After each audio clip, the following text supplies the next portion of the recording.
Nasa Lumban na tayo yan. Lumban. Wow. Dito daw yung sinasabi masarap daw ang ano, matamis daw ang ano. Masarap daw ang tag dito, yung lansones din, matamis. Malamig kasi. Tsaka yan, yun si, ano, saan ba nakatira si, ano, yung nasa ibang bansa. Hindi, si, ano, yung Vivian? dito yata siya. Tayabas yun. Tayabas yun. Tayabas ba yun? Oo, Tayabas yan. Tayabas yun. Lang ano. Lion King kasi ang anak nun. Oh, dragon yun eh. Sabi ko, hindi mo madadala yun. Kahit si Ate Olive na hindi. Ang sagot ay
Lapad. Lapad ni kuya. Yan. Very good kuya. Salamat. Narinig niya. Maliit lang talaga tong lugar. Ito yung kalsada. Sekreto nga. Hindi pwedeng mag-overtake dito. Maliban lang kung Wala. talagang may espasyo. Nasa loob. Sa loob.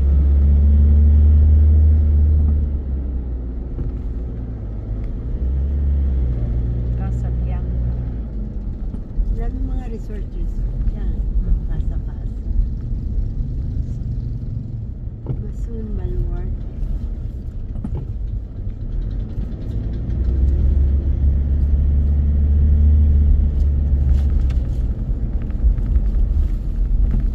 Hindi naman yan yung hot spring, di ba?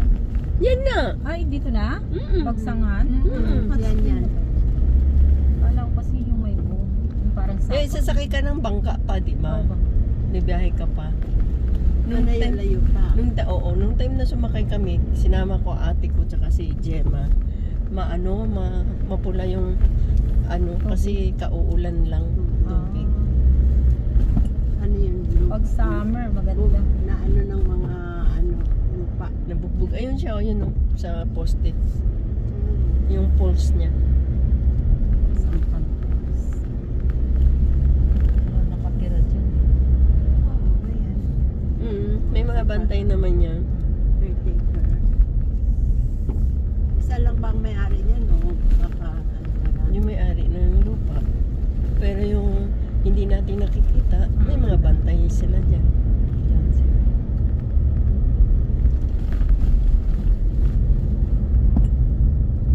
Magdadapo. ang binigay doon niya yan. Magdadapo. Ang hirap pang ito. Magdadapo. Magdadapo. Magdadapo, Anita. Magdadapo. Ayan o, sa likod ng ba? Ban. Magdadapo. May apelido ng putot ano. Pangit. Ba't May kasi? cottage ako dati, panty ang Panty. family name. Panty.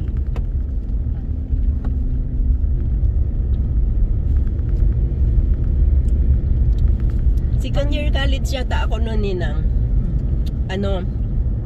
Ang professor namin, bakla siya.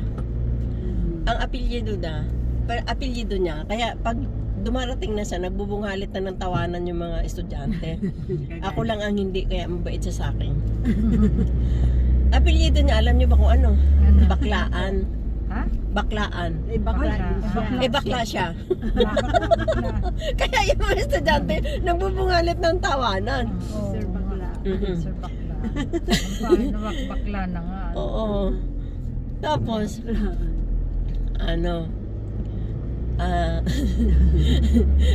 pinakanta niya ako. Promdi pa talaga ako nung mga panahon na yun. Ang kinanta ko, Saranggola ni Pepe. Ayun sinatawagan. yung Bisaya talaga yung intonation ko. Tayog ang lipad ng saranggola ni Pepe. Hindi ko yung nakalimutan. Tapos, talagang, mabanggit ko yung Pepe. Nagtatawanan talaga sila. Bago naman ako matapos ng pagkanta, basta ako dire-diretso na wala akong pakialam kahit nagtatawanan sila. Nagsasakitan yung siya nila katatawa sa akin. Alam mo, nag-flare up yung professor namin si Sir Baklaan.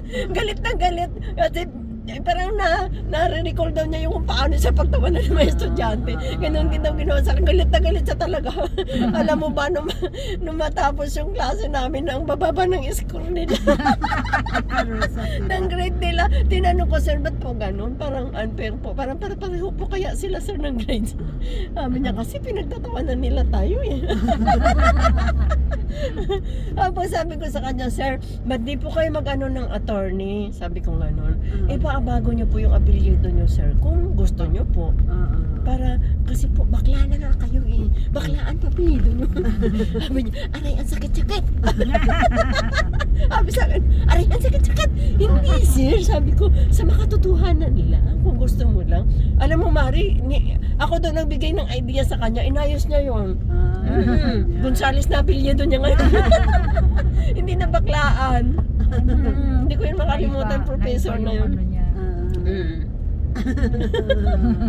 Tawa talaga ako pag naaalala ko talaga yun. Eh, ba't nyo pa kasi ako pinakanta? Sabi niya, para ano, mamatay sila katatawa.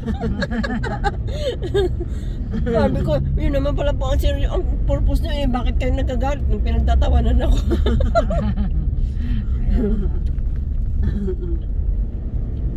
Mga ano pa naman yung bakla, sensitive. Oo. Naisip. Pero magagaling sila. Oo. Marami din talaga talented sa kanila, Ninoy. Ay, oo, marami talaga. Sa totoo lang. May naging kaibigan akong bakla. Gagaling niya Maya. Aba, akalain mo yun? Aktibo. Nag-aral sa UP cum laude. Hindi pa siya na-continue, nag-aral pa ulit siya ng another course. UST, cum laude. 5 school ni Nang, cum laude lahat. Ang galing talaga. Tapos naging advisor siya ng Binyan Laguna, mayor ng Binyan Laguna. Habang mayor yun, siya ang advisor. Yung ini-speech noon, kada Siya speech noon, gumagawa. siya ang gumagawa. Lahat ng Taas ang sweldo agenda nung na ano. lahat ng agenda niya tsaka Mm-mm. ng mga anak, Siya ng mga gumagawa. asawa, siya lahat ang gumagawa. Mataas ang sweldo ng mga ganun. Sobrang talino talaga. Ang sarap niyang kausap. Tsaka ano, professional na professional. Pero pag kaming dalawa, lumalabas yung kabaklaan niya. Oo. Namimiss ko na yun. Sa Laguna yun eh. Doon ko siya nakilala. Sarap kausap mga. Yung mga intelihenteng bakla, Mm-mm. sarap silang kausap.